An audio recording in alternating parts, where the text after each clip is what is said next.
Revenue Authority Act 2017. That we need to process all these reports by 31st of March.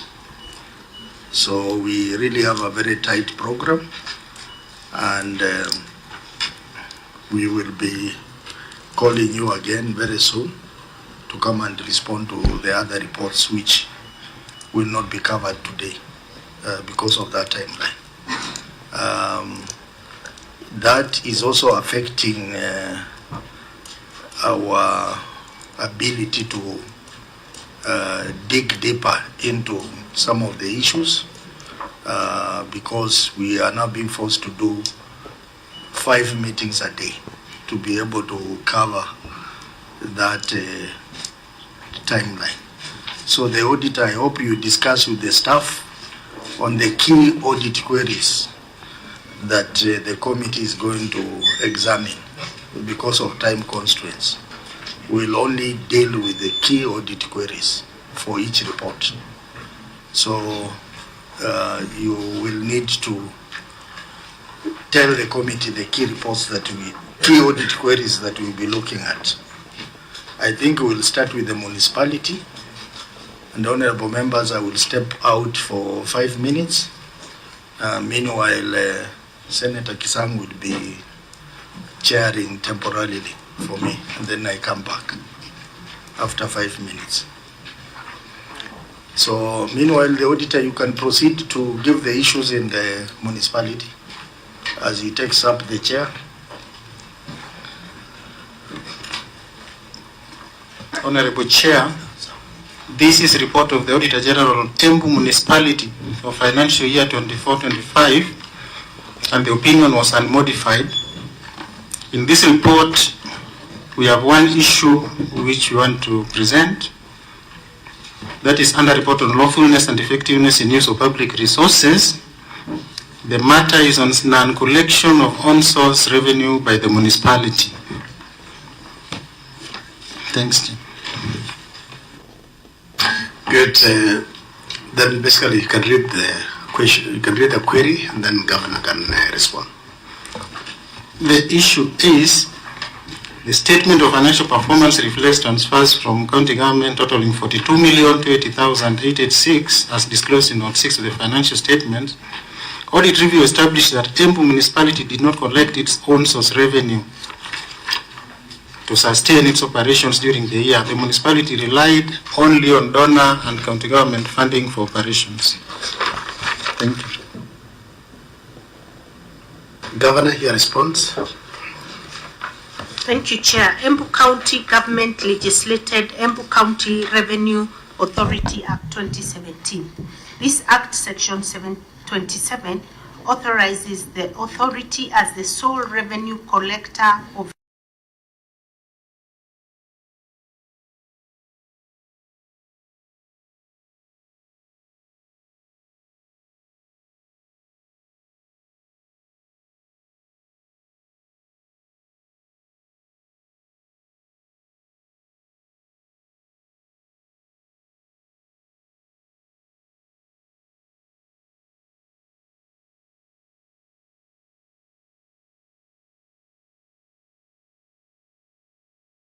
Section 3, subsection C, which says, in order to be conferred, it should have a demonstrable revenue collection. And if it doesn't do that, it defeats the whole purpose. And my last comment is, if the act that creates the municipality expects it to collect revenue, why should the county pass another act now denying the same entity the revenue collection as a function? Legal Counsel, can you read the relevant sections of the law so that we see where we stand?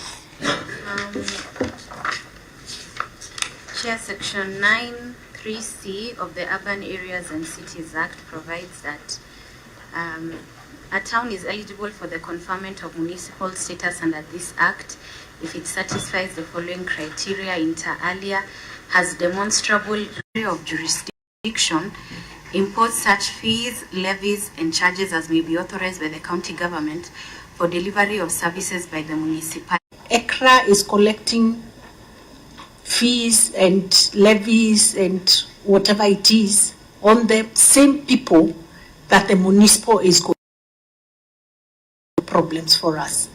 So we feel it is neater that ECRA collects and then gives the municipal their share.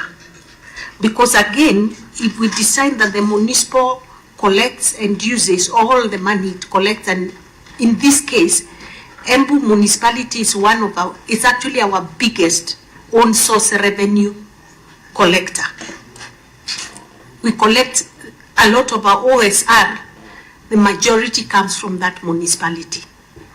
And a lot of the times, you'll find that what we've collected, although still goes back, part of it goes back to the municipality, it also helps the other areas that we need to develop. So I think that's a law that we need to relook at, and maybe the Senate can help us, because then we are going to end up duplicating, and there'll be a lot of chaos with the taxpayers themselves, because they won't understand.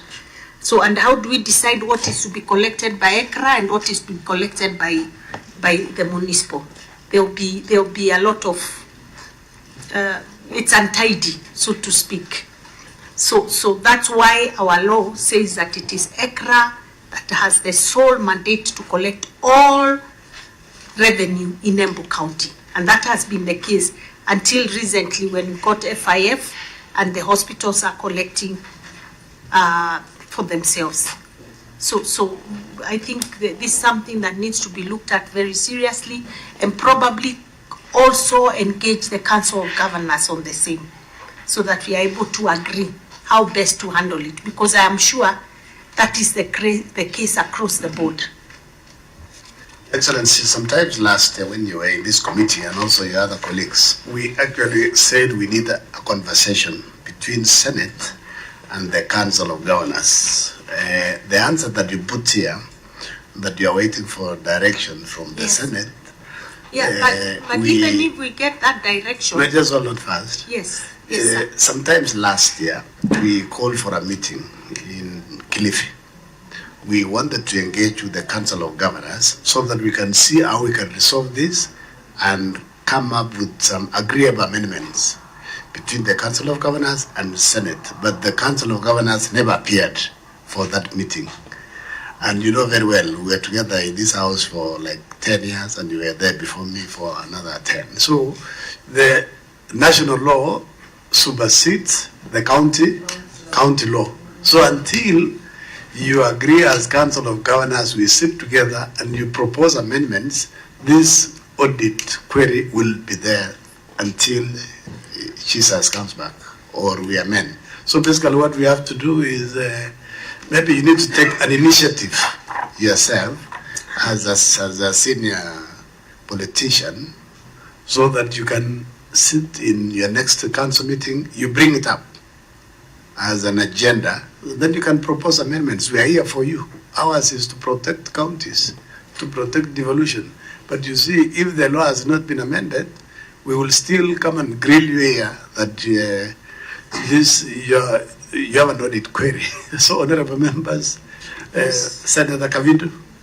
Yeah, thank you, Chair.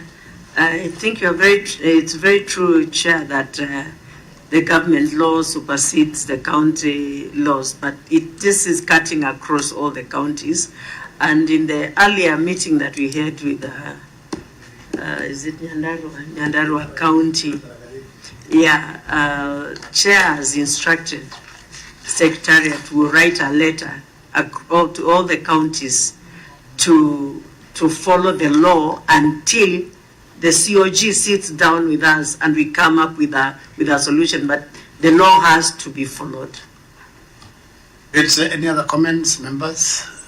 Paris? Chair, you remember we spoke about this in the morning, and Madam Governor, this is actually a challenge across board on all counties. But as it is, we need the law followed on the Cities and Municipalities Act, and that means the municipality does the collection. it's not the other way around. It's not the county revenue team.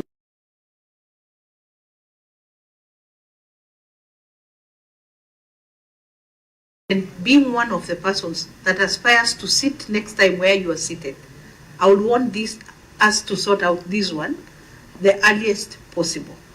Between COG and the Senate, we do the regulations so that we agree. As the municipalities do collections, what percentage should they keep for their operations, and what is it that can go to the county revenue? But as it is right now, the law really does not give you a leeway to collect and give the municipality. It is a municipality to collect and we understand that all the county governments are depending on this for own source revenue. So we do understand. We need to sort out this one. Otherwise, we are at a standstill.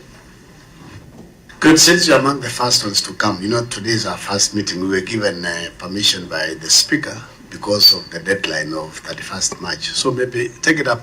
Actually, it's a serious issue that I think the council needs to take more seriously. Yeah. So I will personally take it up with the chair of the council and the secretariat and the relevant committee of the council so that we can sort this, because it's not just going to affect me, it's going to affect all of us. Yeah. And it's not a small issue. So I will personally take it up, Chair. Thank you. I don't think we need to belabor on this, members. Yeah, I mean, it is straightforward. Go and have your engagements, and then get back to us. We are available for you. We are earning salaries. You're paying taxes. Just one comment, Chair. Yes. Your Excellency, when you go meet with the chair of COG, actually remind them that we spend a whole day in Malindi waiting for them. And they felt we would have sorted this out. So the earlier you do it, the better. Thank you. Good. So I think we close the municipality. I believe this was the only substantive query. We can go to the water company. What Embu Water? Good. Auditor. Thank you, Chair. This is report of the Auditor General on Embu Water and Sanitation Company for the financial year 24-25, which received a qualified opinion. And I will go straight to the key issues. The first one is the long outstanding receivables.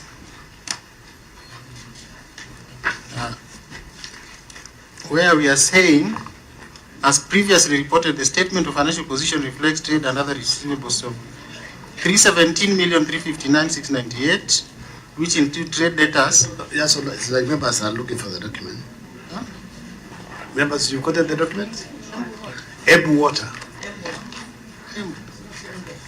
Is it Embu or Embu? Embu Water and Sanitation. Ewasco.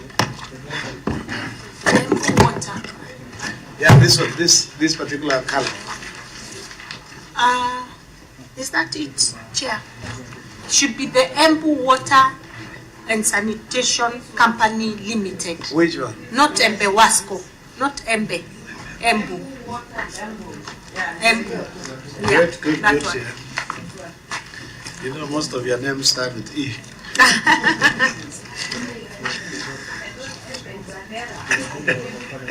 No. It's okay. So, Auditor, you can, which is the first query, you can read. So how many queries are we looking at in this particular report? Do we have anything that is cross-cutting? Because we have 3 water companies. We have 5 water companies. Can we look at what is cross-cutting first? Yes, so that Chair. we don't have to go to... We look at what is cross-cutting. Yes. And receivables is part of them. So I'll start by reading number 1, which also cuts across the water companies. The Governor, when you are responding, you respond and then you make comments about all the others, or you give the CEOs opportunity to also... So, Chair, can I request that all the CEOs be here? Yeah, let the Because CEO... I think there was a problem of space. Yeah, I think so. Please call all the CEOs. Kieni, Ngagaka, and Ngandore. I can remove this. Yeah. let them come in and introduce themselves, and then we proceed, so that at least we don't have to, because if it's the same issue, so that's okay, Mundiki? Yeah, okay. So maybe we can agree in what order we are going to. We do Embu, then if it's a cross-cutting issue, we go to the next one.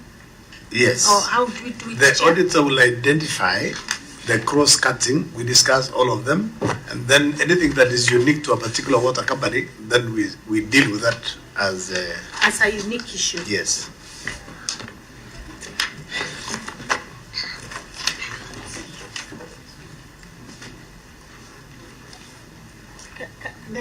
Kenny Water, please let him sit, the CEO. Gadori, please come in. Come in, I have a seat over there. And where is Embewas? Embewas?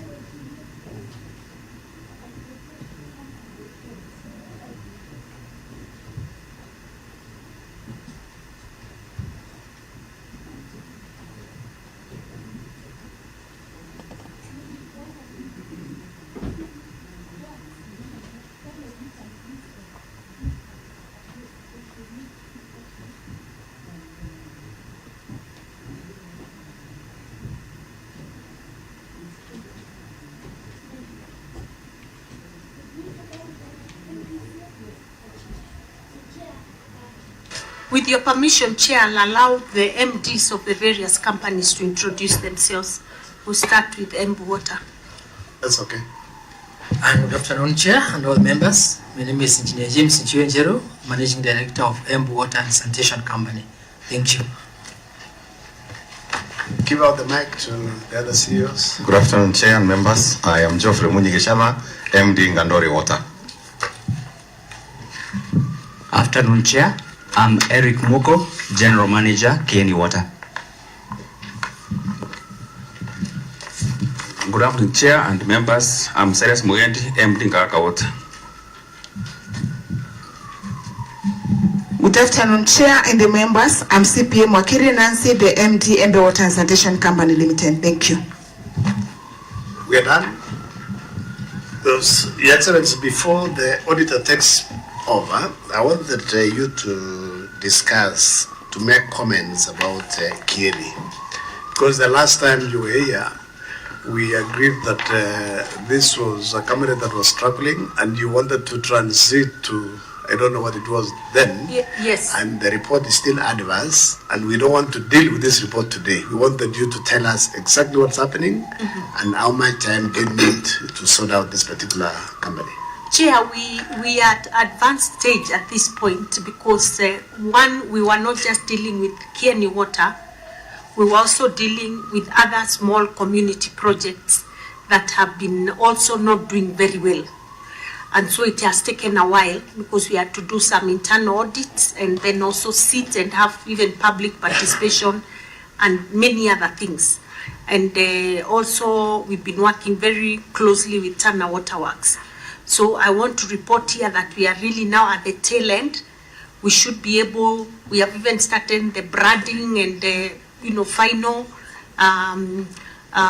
stages of ensuring that we wind up all this, not just Kieni Water, but Kieni Water and all these other small water projects, so that we have one big company that is going to serve mainly Runyenje's constituency, or what we call Embu East Sub-County.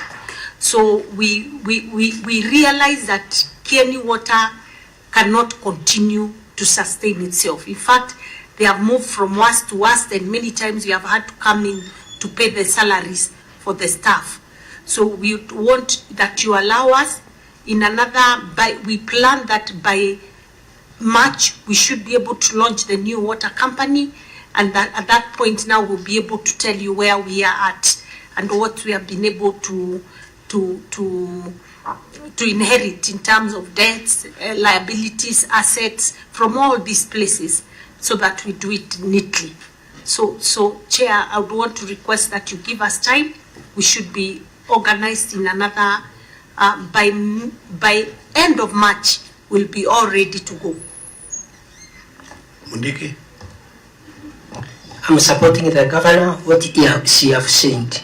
because if the company have a problem, they are ready to inherit to other people so they can improve because of other things. What I can request to the governor, it is about how the workers will be paid, arrears and everything because of crisis. I'm supporting what she is saying. Chair, that's part of the issues we are dealing with. The arrears, right now, maybe I could ask the CEO, we're in arrears of how many months so far at Kenya Water? 5 months. 5 months. So those are some of the challenges we are going to have to deal with, but we are very, very keen to move to this new, bigger, more sustainable water company covering a much bigger area so that can be able to move on.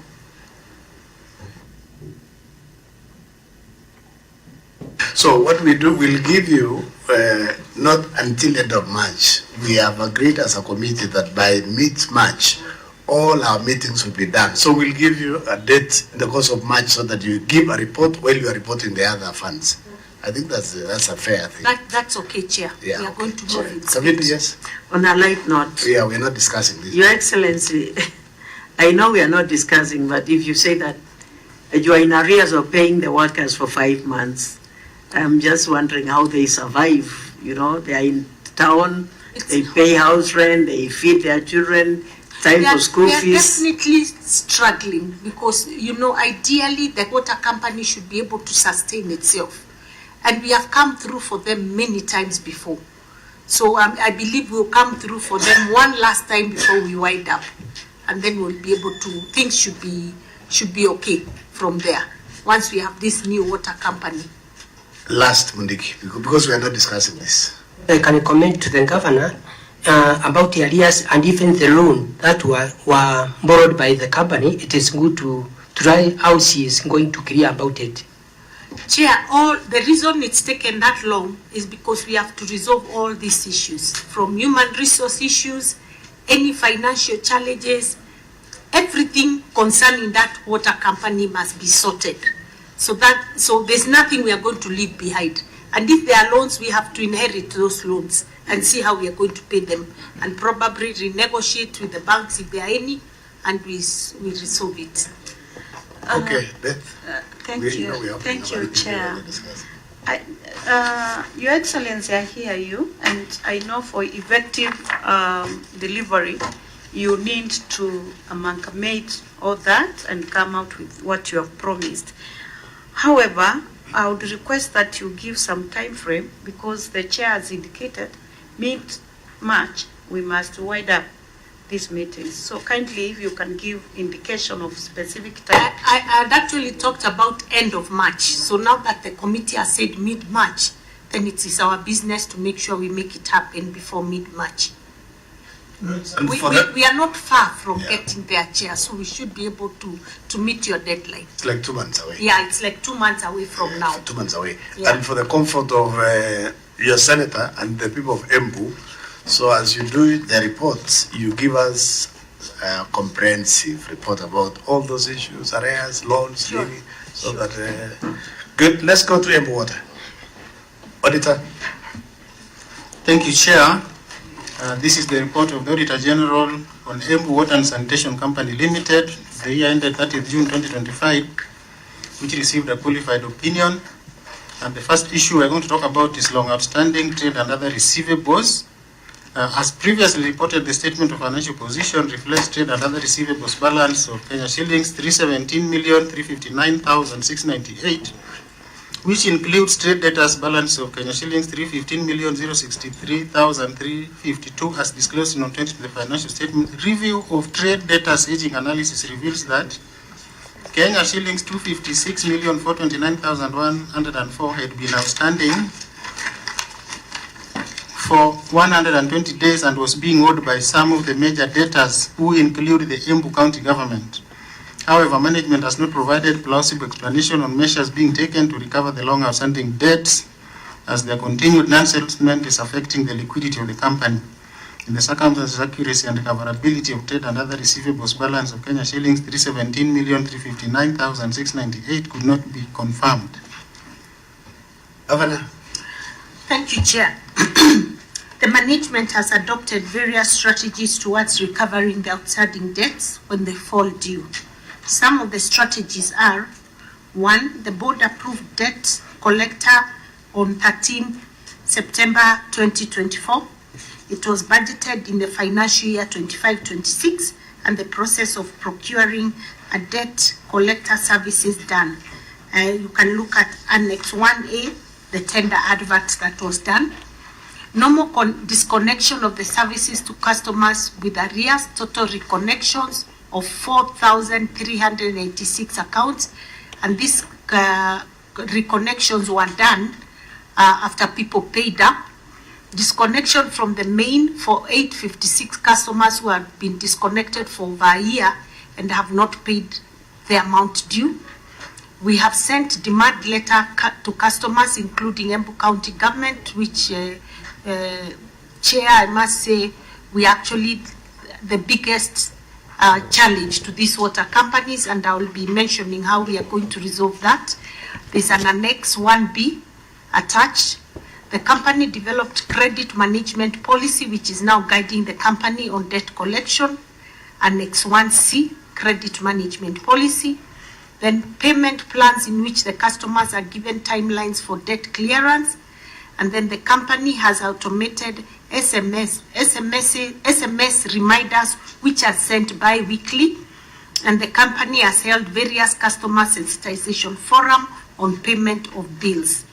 Now, you'll notice that the Embu County Government has a huge outstanding bill, and we have agreed when we went through this report, we have set a committee consisting of the management, the CEO of Embu Water and his team, and our CEC and Chief Officer of the Water Department, and our finance team, so that we can see how we can now very consciously look into ways of clearing this bill and come up with a payment plan like we've done with the Kenya Power.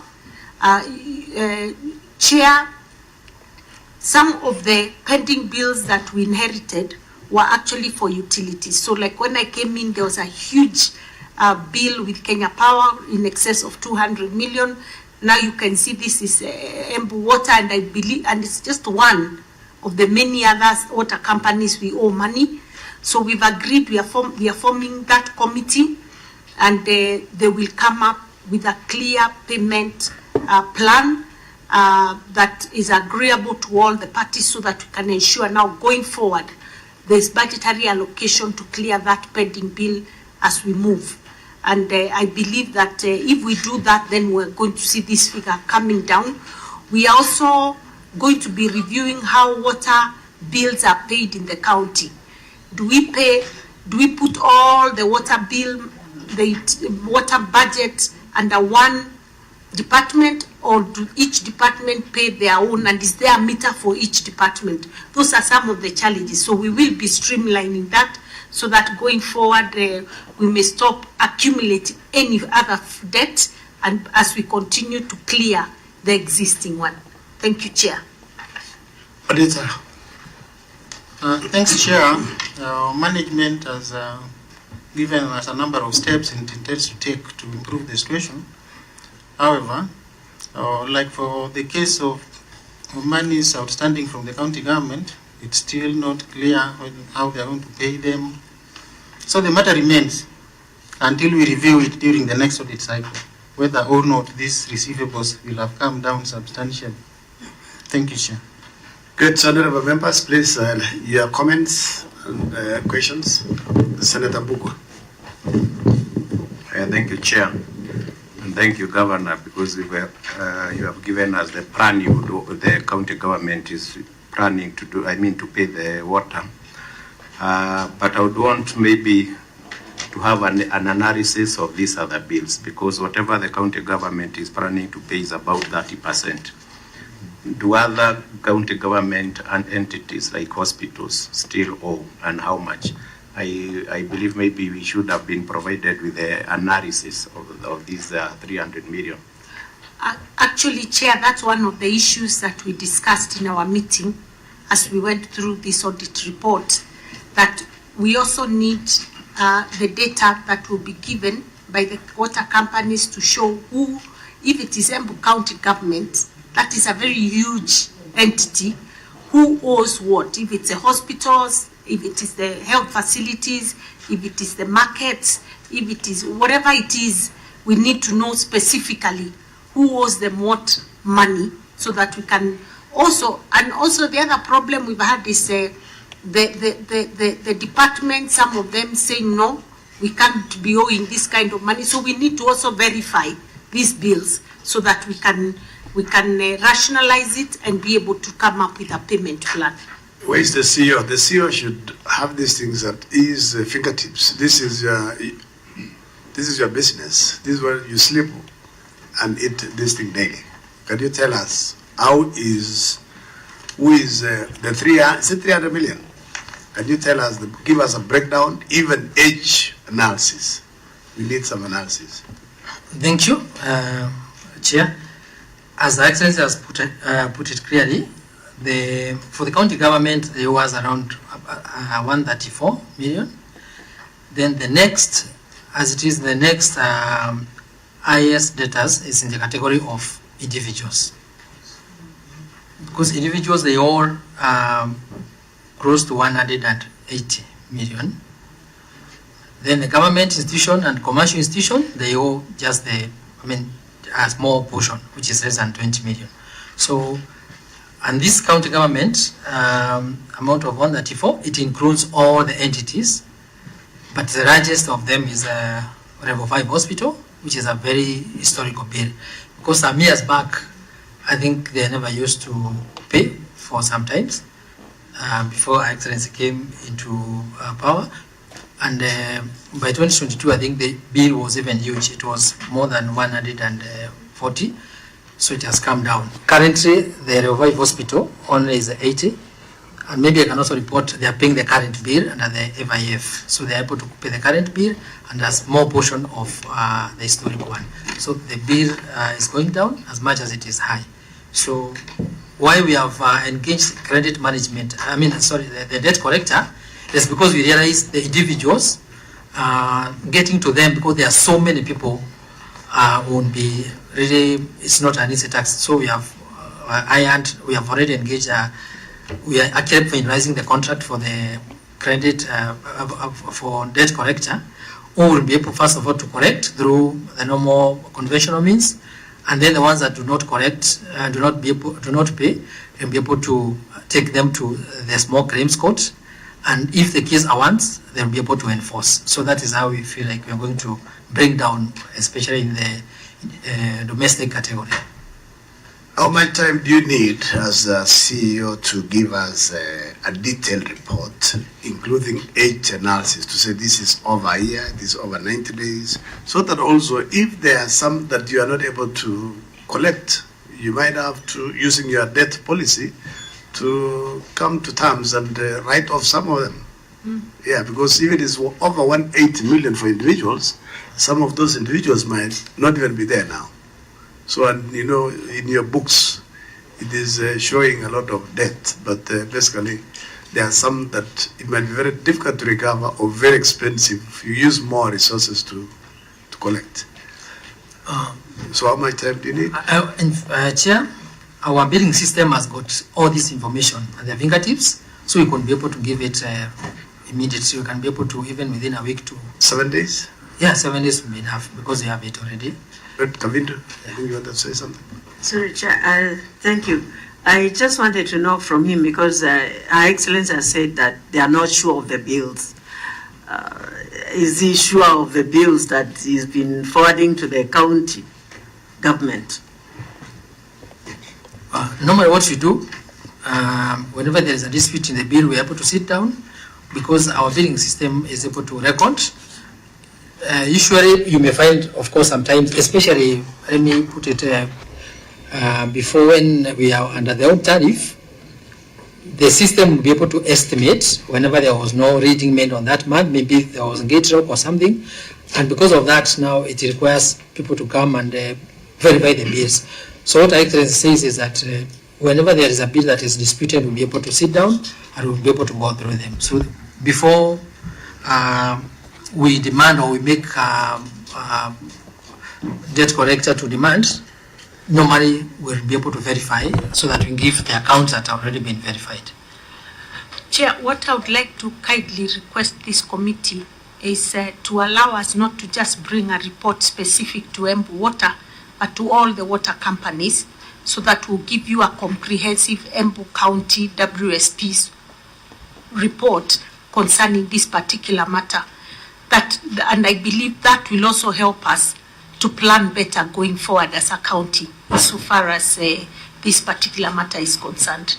And so for us to be able to do that, I would like to kindly request you give us 3 to 4 weeks. We should be able to have sorted it completely, and we can bring a comprehensive report to this committee. That's okay, a month. A month, thank you very much. Okay.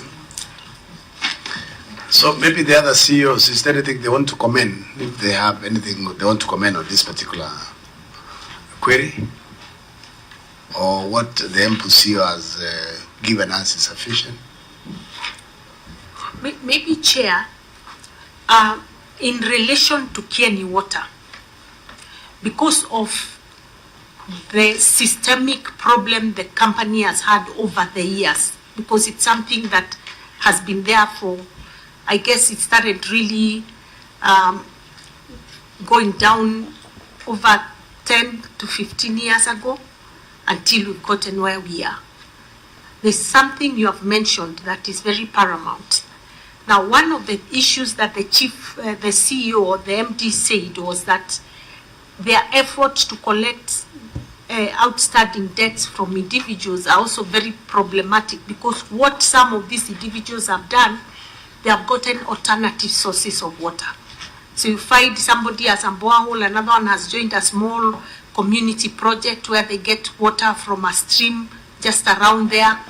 And so even if you disconnect, they have nothing to lose. So eventually you'll keep going to them and they will never pay.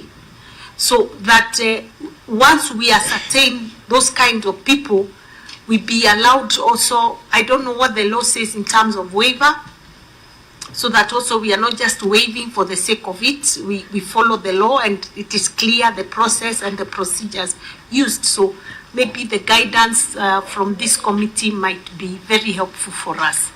And that is especially in relation to Kieni Water. Between the auditor and the legal counsel, who can help? You. Okay. Thank you.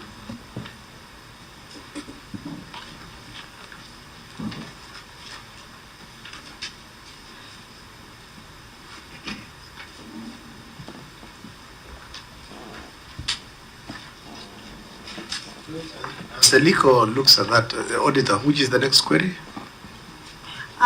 I think there was on this related to this long-standing trade and other receivables. You had said we could look across all the companies, so maybe the auditor would guide us which next company. No, they don't have. It doesn't have to read. It's a cross-cutting issue.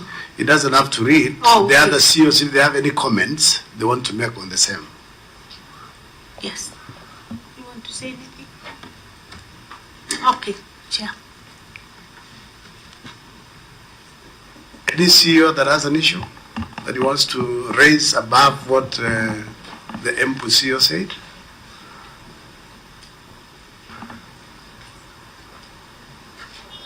Maybe, Chair, all I can say is that at least all of them now do have a debt management policy in place. All of them. Some did not have, as at the time of audit, and therefore I think we are in a much better place. But this exercise that we've been tasked to go and do will make things even better going forward. Are they all computerized now? Kieni Water, not at all. Not leave Kieni. Kieni is a special. But the others are all computerized, both in bill management, billing system, and also human resource. Good. Auditor, the next query, as Wakili looks for. Chair, the next issue is on unaccounted for customer deposits. As previously reported, the statement of financial position reflects refundable deposits and prepayments balance of Kenya shillings 105,376,940 as disclosed in note 29 in the financial statements. However, no listing of the persons owed the deposits was provided for audit review. In addition, the customer deposits bank account reflected a balance of Kenya shillings 16,562,498 as at 30th June 2025, resulting from variance of Kenya shillings 88,814,442 between the customer deposits balance and the customer deposit bank account statement that was not reconciled. Although management has explained that the amount was borrowed to cater for the operational expenses, no documentary evidence has been provided to confirm that the said borrowing had been refunded to the account as of 30th June 2025. This was contrary to Regulation 53(1) of the Public Finance County Government Regulation 2015 that provides that an accounting officer of an entity may not authorize payment to be made out of funds earmarked for specific activities for purposes other than those activities. In the circumstances, the accuracy and completeness of refundable deposits and prepayments balance of Kenya shillings 105,376,940 could not be confirmed. Thanks. Good. Governor, your response? Thank you, Chair.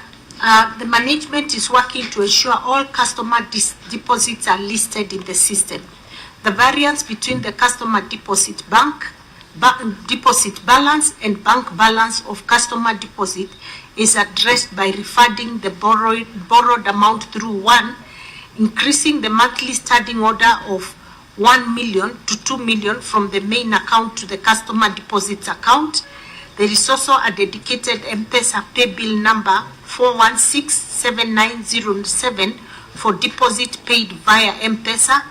All deposits paid to main account were transferred to the customer deposits account during the period under audit. Once the company manages to collect more than the receivables, the borrowed deposit will be refunded. We have Annex 2A, standing order instructions to the bank, the one that we have enhanced from 1 million to 2 million per month. Number 2, the M-Pesa deposit statement as proof of pay bill, that is 2B. 2C, customer deposit bank statement. 2D,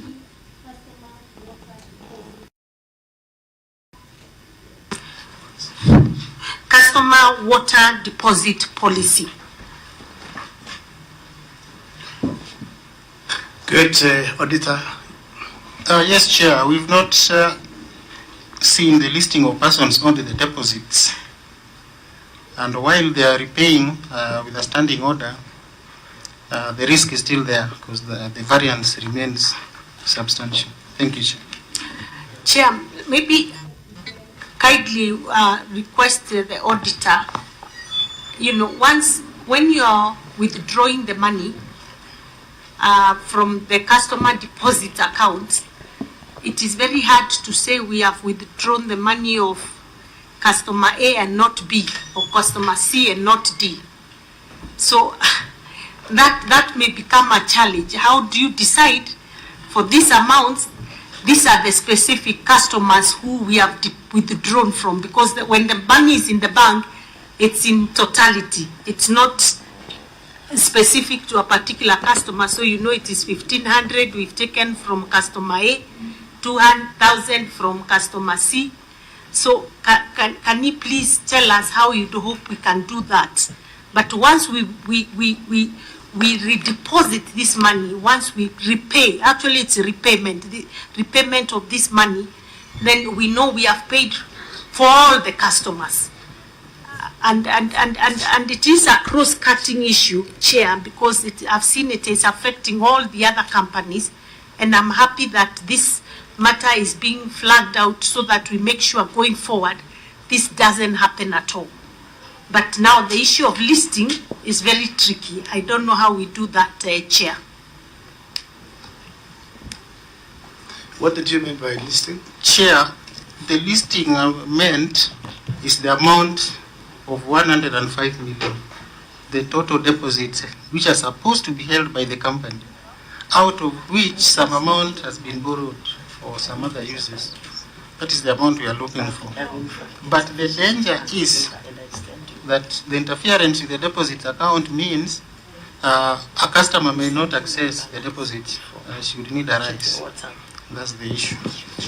Do you anticipate? Also, the challenge is some of these deposits were supposed to have come through the municipalities, the defunct local authorities and municipalities, but it never actually found its way into the account. So I think there's need to review that whole deposit account and know what actually is the actual status. Senator Kavintu, then you take notes, and Senator Bugwa. Those two, quick, and then you can respond. Thank you, Chair. These customer deposits were borrowed to pay something different. Was the proper procedure followed when borrowing the money? Was it approved by the board? Was it also approved by the county assembly according to the law? And if not, I will ask legal to read, because that money is supposed to be repaid back within 1 year. Senator Mbukwa? Maybe as a follow-up to that, Governor, if we take your proposal of topping up the repayment from 1 million to 2 million, and you take a gross figure of 105 million, it means you'll have finished paying within the next maybe 4.5 years. And the law provides that when there is a borrowing, it has to be repaid within 1 year. How will you navigate that? Great. Let Your Excellency, before you respond, I'll give Senator Amita to introduce herself, and then the legal counsel will read two laws. The earlier one, the waiver one, where you can write off, so that you take it as a maybe recommendation that you can use it to write off, especially the one for Kieni Water, and then you can read the law on the deposit. Thank you, Chair. Good afternoon, everyone. Happy New Year, Excellency. It's good to see you. My name is Senator Hamida Kibwana, member of this committee. Thank you. Wakili?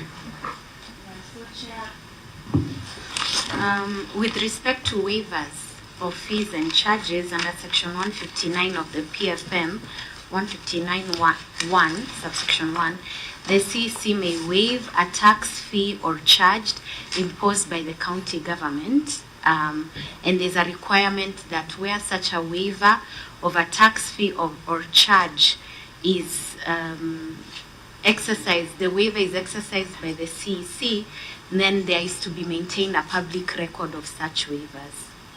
Okay. Then the second one, the one for deposit. Sure.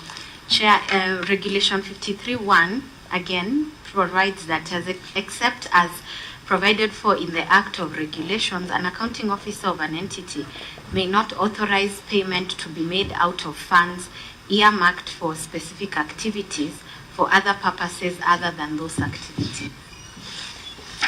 So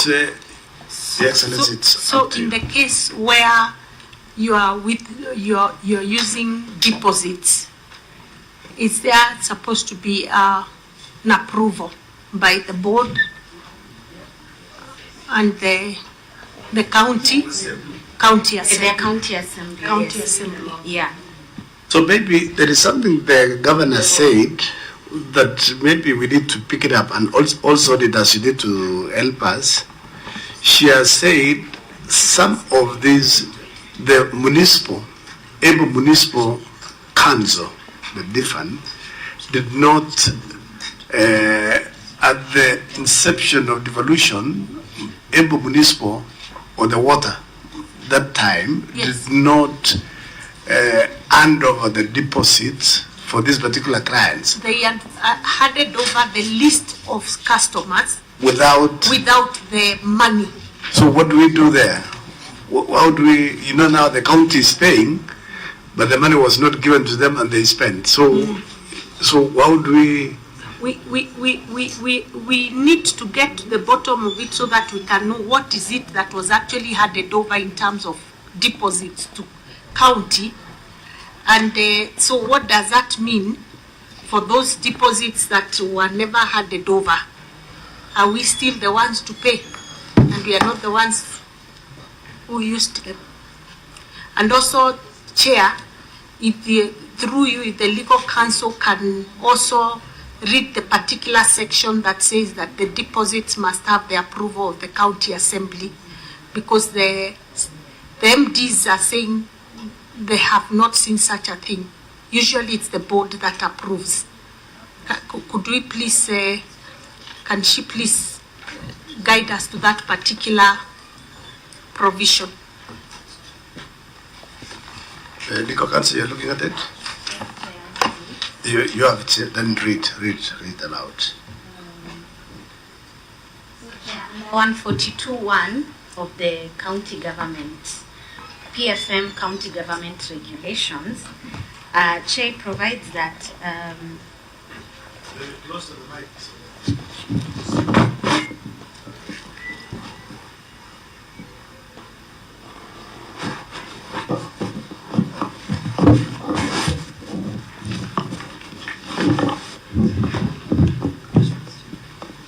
So, Chair, as I had read, we are reading Regulation 53.1 as read together with 142.1, except as provided for in the Act or regulations, an accounting officer of an entity may not authorize payment to be made out of funds earmarked for specific activities for other matters other than those that have been earmarked.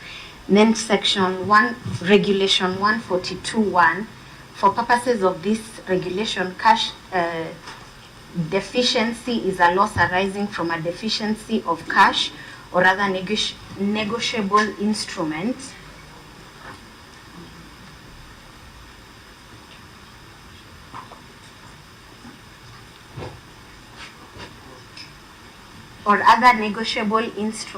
whether it arises from a simple cash shortage or from the use of fictitious entries or vouchers to conceal the existence of a deficiency.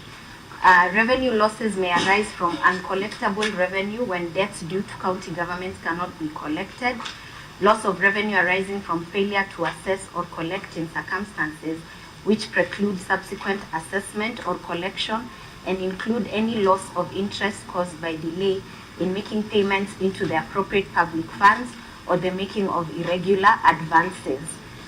Chair, so there are two questions that have arisen. One, whether the cash deposits from the previous administration, whether there's a responsibility on the present administration. But Chair, as you know, even from the Constitution, that responsibility does not end with the lifetime of an administration.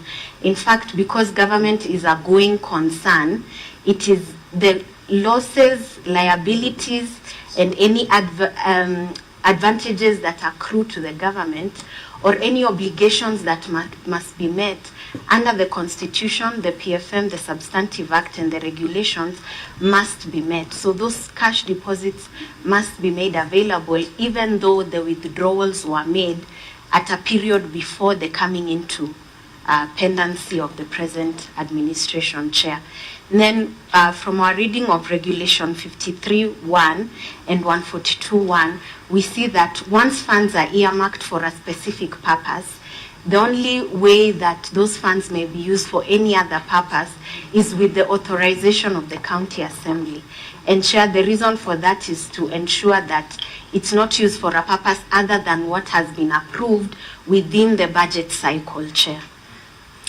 Is it clear? Yes, it is now very, very clear, and I've also seen Article 142 of the PFM Act also is very clear on that also, and I appreciate that guidance.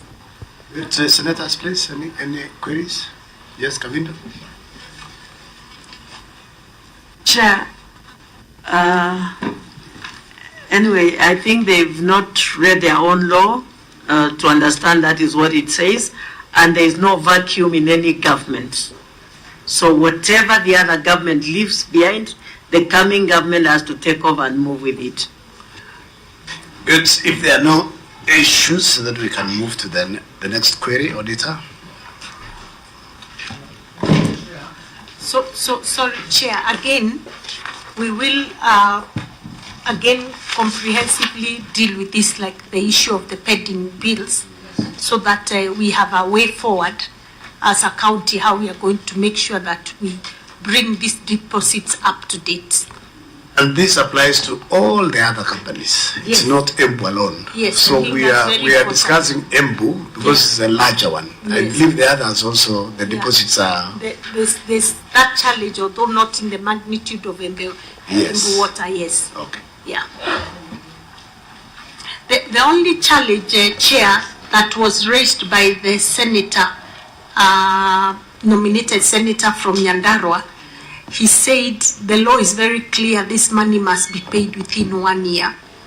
And to be honest, looking at the total amount, I don't see us able to pay that money within 1 year.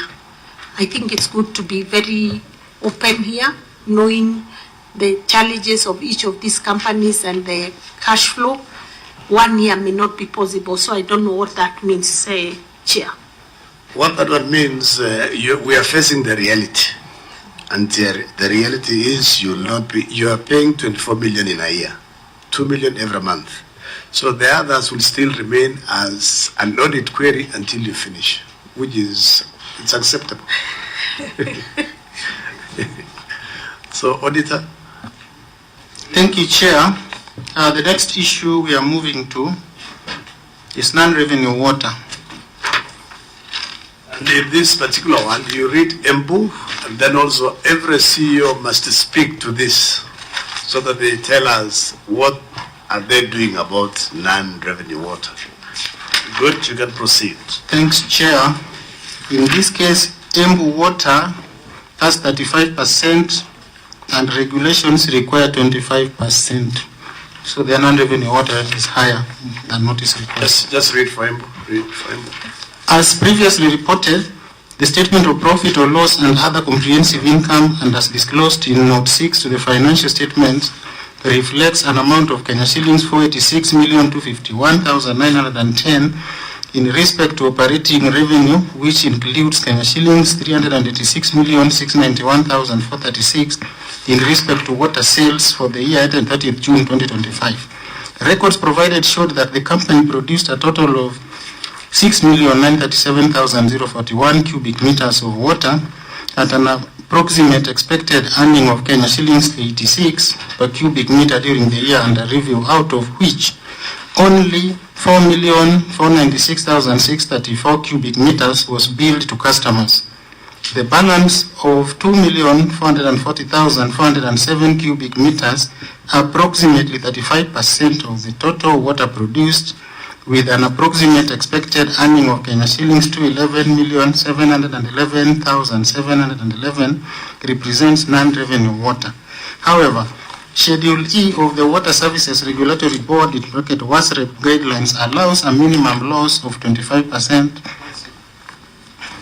a maximum loss of 25% for every cubic meter of water produced, and hence out of the 6,937,041 cubic meters produced by the company, only 1,734,260 or 25% water loss was allowable, while the 706,147 cubic meters, in bracket 10% of non-revenue water with an approximate expected earning of Kenya shillings 60,728,620 is not allowable. In the circumstances, the management was in breach of the law. But your response, Governor? Thank you, Chair. Non-revenue water still remains a challenge in our operations, contributed by a myriad of factors, among them illegal water uses, especially for mirror cultivation, aged infrastructure, old customer meters with low accuracy, vandalism, water meter theft, and destruction of pipes, especially during roads construction. The company has adopted several interventions to address this. 1. Use of community policing and water police unit to curb illegal water use and vandalism. Collaboration with the roads department, national and county, to minimize pipeline damages which lead to water losses during roads constructions. On this, I want to say that the county government, we have reviewed the contracts, especially our road contractors sign, which by including that any destruction of existing water pipes must be replaced immediately by the contractor. 3. Plans are in place to rehabilitate assorted old pipe infrastructure and replace old customer meters. 4. The company is in the process of creating district metered areas, DMAs, to monitor areas with high non-revenue water for quick intervention. 5. Community engagements protect water infrastructure. 6. Adoption of plastic fittings and plastic water meters. Chair, the use of metallic or iron fittings and water meters has greatly contributed to the vandalism because they are stolen and sold to the scrap metal companies. Then enhanced line patrols, and number 8, continuous training of staff on non-revenue water management. Number 9, the company created customer WhatsApp group where customers report on the activities on the ground such as bursts, leaks, and illegal connections. It is worth noting that the company approved tariff prescribes the maximum non-revenue water at 35% for the year 2024-2025. The company was thus compliant. Please see Annexure 4A for extract of approved tariff. Any comment on the other 3 companies? Okay, in the case of Gawasco, Gagaka Water and Sanitation Company, management acknowledges the non-revenue water level is high and has outlined to prioritize initiatives to reduce it. As of the current financial year, NRW, that is non-revenue water, has improved to 33%, down from 33.9% in the previous year. To address apparent and commercial losses, the company has implemented several measures. Adoption of a digital platform for meter reading with photographic evidence. 2, community engagement through local administration, that is Chief's Office and Water Police Unit, to curb illegal connections. Improved turnaround time in responding to pipeline bursts and leakages. Replacement of faulty meters that fail to register consumption. And training and building capacity of staff on non-revenue water reduction strategy. Management remains committed to gradually reducing NRW to meet the benchmark set by WASREP. Attached is evidence of involvement of water police units and customer engagement forums under Annex 7. That is Gawasco, Gagaka Water and Sanitation Company. Gandori Water,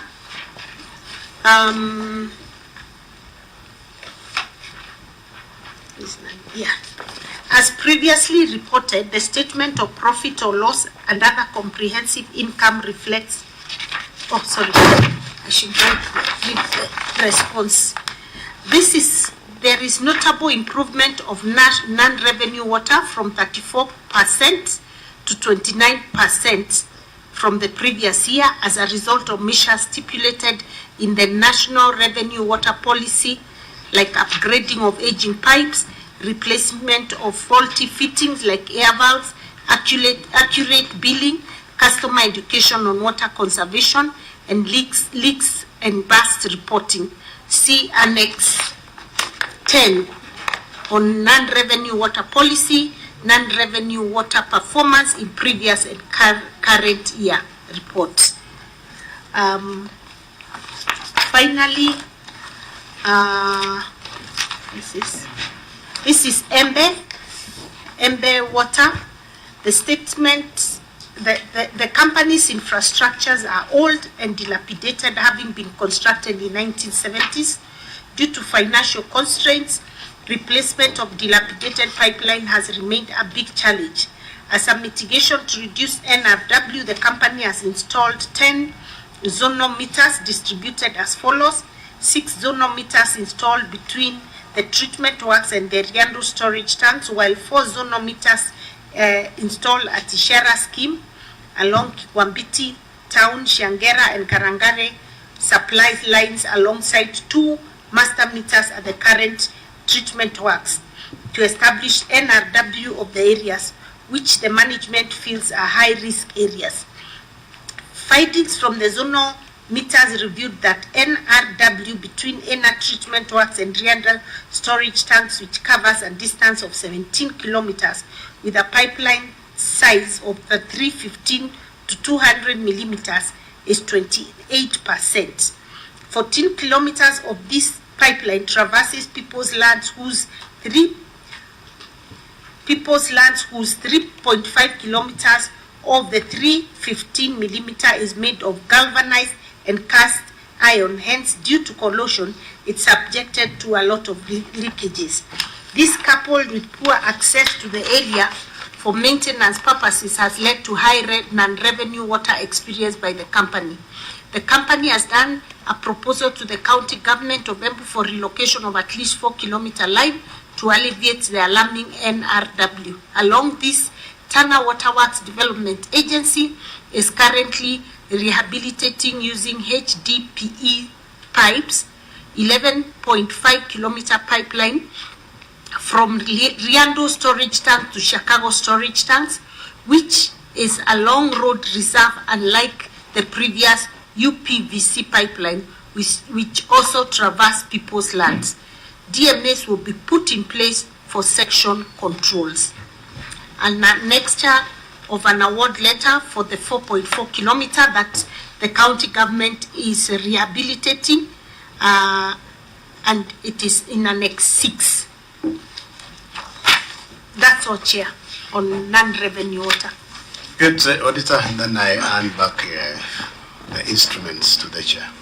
Thank you, Chair. I think management has listed a number of measures they are taking to deal with non-revenue water. And for us, in the subsequent audit, we can only consider whether there is an improvement, and that would show the effectiveness of those measures taken. That is with the exception of Kieni Water, which does not have master meter in the first place, and meters missing, where even the NRW cannot be computed with accuracy. Thank you, Chair. Very well. Sorry, I'm back now. I was responding to some matters outside this engagement. So we are on non-revenue water. Honorable members, you have any issue? Yes, Chair.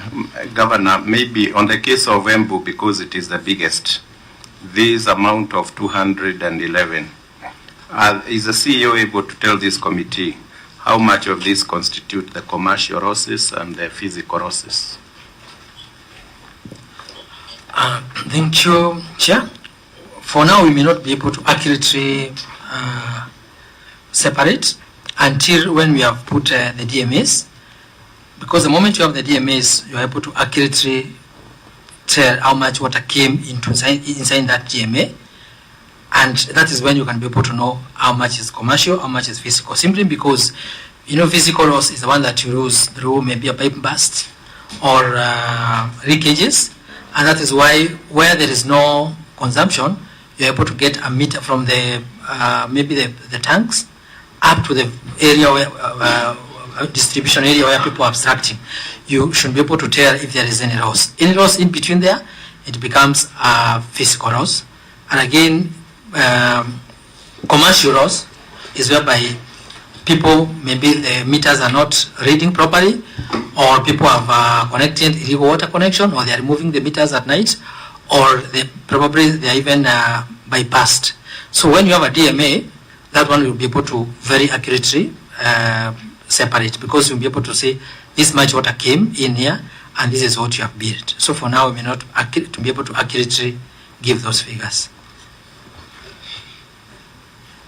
But you know the MD, you are the MD of which company? Embu Water. Embu Water. You know that is something you can't run away from, because it is something that we have talked about here, I think, on all the appearances that you have appeared. That is important to separate the physical losses from the commercial losses, so that now if you want to put a remedy to those losses, you will be able even to plan well and know how much resources you are going to put around physical losses and how much you are going to put around commercial losses.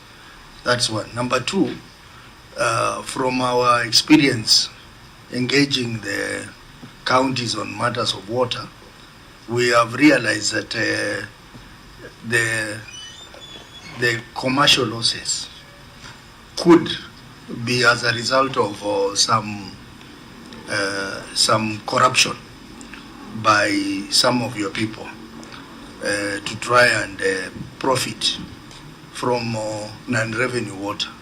So it is our recommendation that maximum effort be put around determining what is physical loss and what is commercial loss, so that now it will help you. It will end up helping you.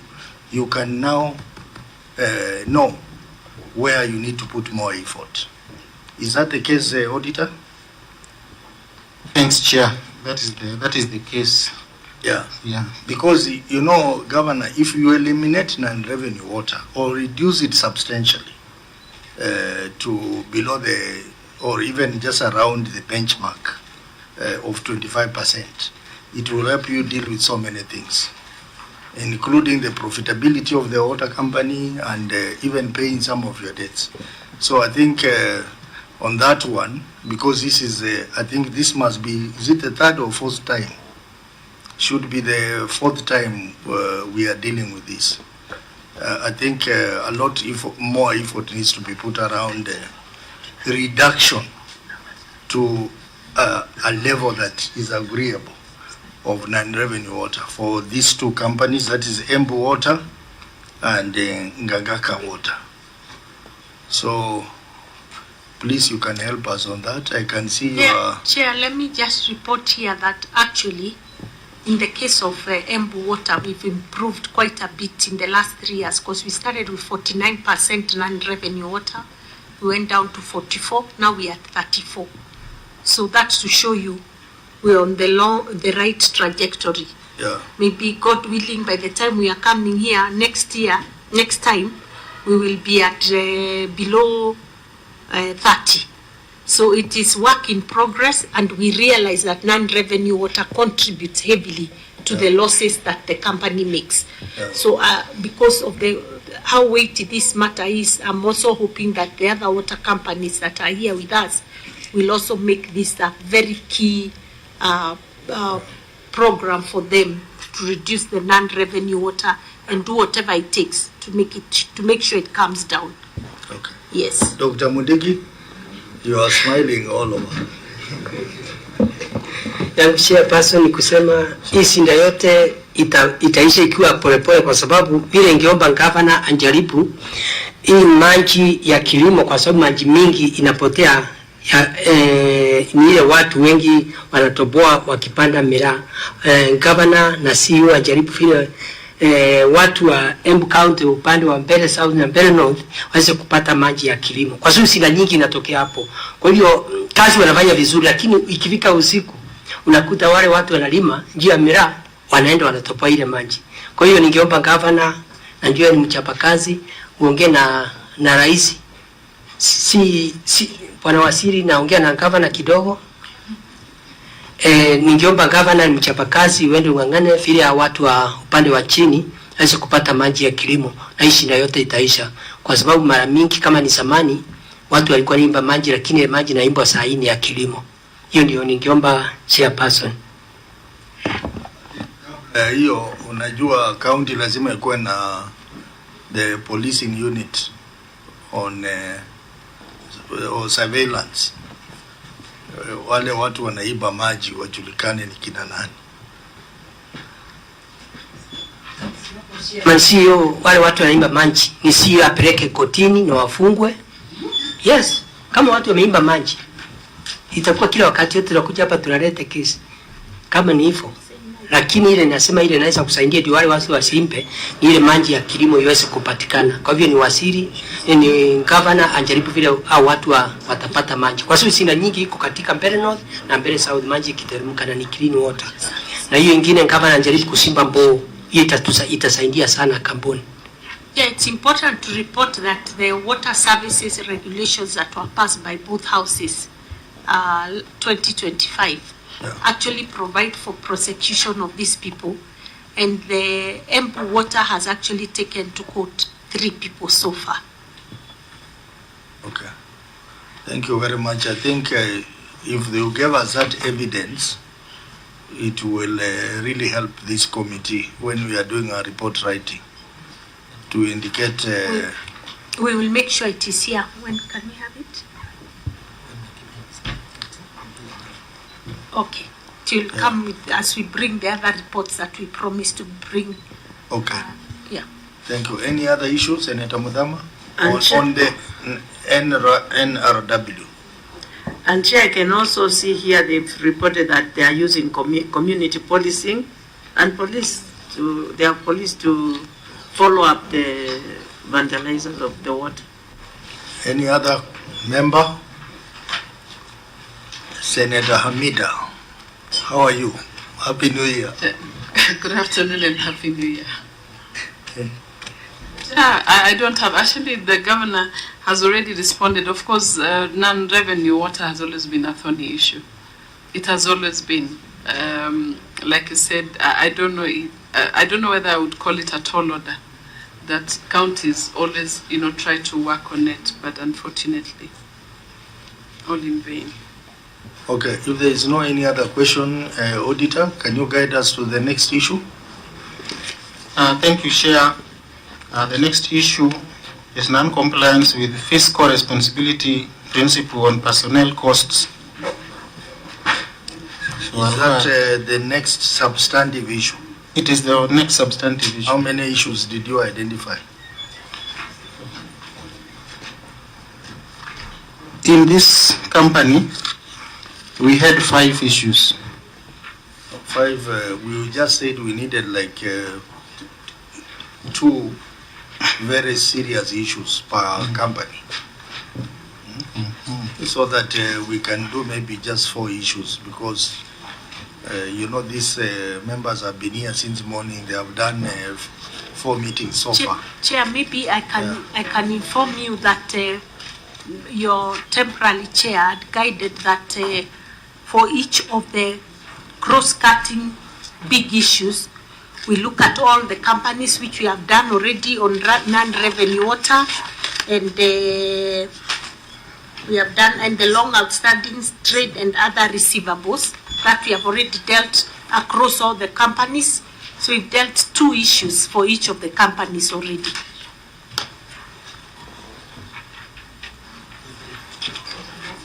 We have actually done 3 per company, Chair. We have done non-revenue water, we've done trade receivables, and we've done, which is the other? Customer deposits. We've dealt with those 3 issues across each of the companies. Okay. Yeah. So you really made some very good progress. Yeah. Okay. So maybe just members, you can highlight any other issue that you feel the governor can comment on, starting with my issue, Governor, the issue on, I think is in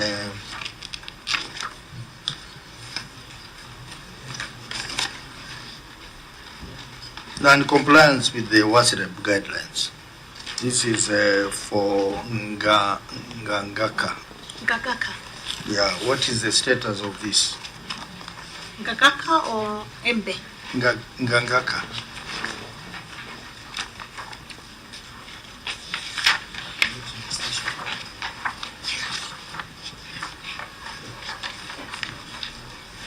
Okay. Maybe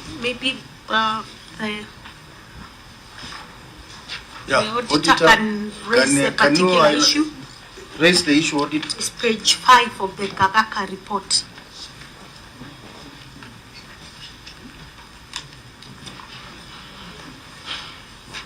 Oh, Honorable Chair, the issue on non-compliance with WASREP guidelines on incorporation and shareholding of the water company, the issue is, as previously reported, the company memorandum and articles of association 2011 indicates the company is a private company limited by guarantee. This is what is against the WASREP guidelines, which require them to be limited by shares. Okay, so maybe Governor can respond. Yeah, the company has initiated the process of reincorporation through the county government of Kenya to fully the county government of Embu to fully align with Section 77 of the Water Act 2016 and the WASREP Corporate Guidelines 2024. The reincorporation process is ongoing and is expected to be completed by the end of the current financial year, at which point the company's incorporation and shareholding will be fully compliant with legal and regulatory requirements. Attached is the registration request from the county government of Embu to the company secretary on the reincorporation of the company and a letter of no objection from the company. That is Annex 3 of the said report. Yes, maybe Governor, you can tell us what is the challenge you are facing, because based on my knowledge, this has taken a while. So what could be delaying this process? Chair, this company initially was not even being audited, and I remember we came here and you gave me clear instructions that they should know that going forward they will be audited, and they are now a public. They are now part of the Water Act, which is what most of these companies and water projects try to avoid, that regulation. And I must say that at that point I thought the thing had started, but now that it is clear they hadn't. I don't think there are challenges. It just never happened, Chair. I think they never thought that they still needed to do this in reincorporation. But now that it's clear, I want to promise you that we should be done within a month. This shouldn't be something that should take more than a month, if you ask me. And I will take it up, Chair. Yeah, but is the CEO of Gagaka, is he around here? Yes, he's here. Yeah, actually, this is your work. It shouldn't be a bother to the governor. Someone to give him a mic.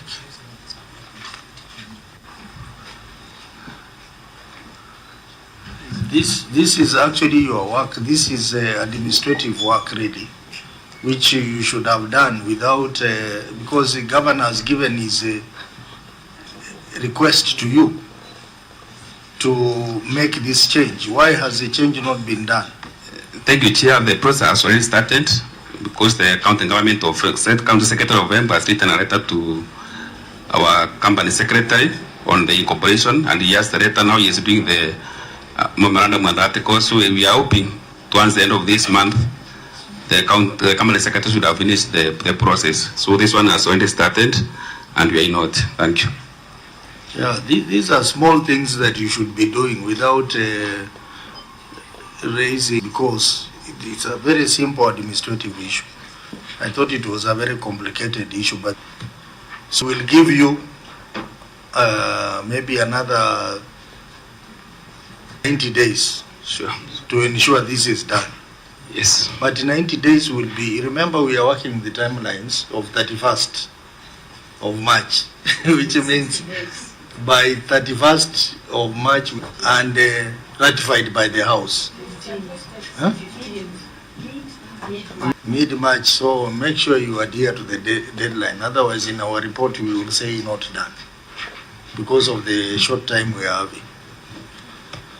So, honorable members, any other issue on water? I think we have covered most of the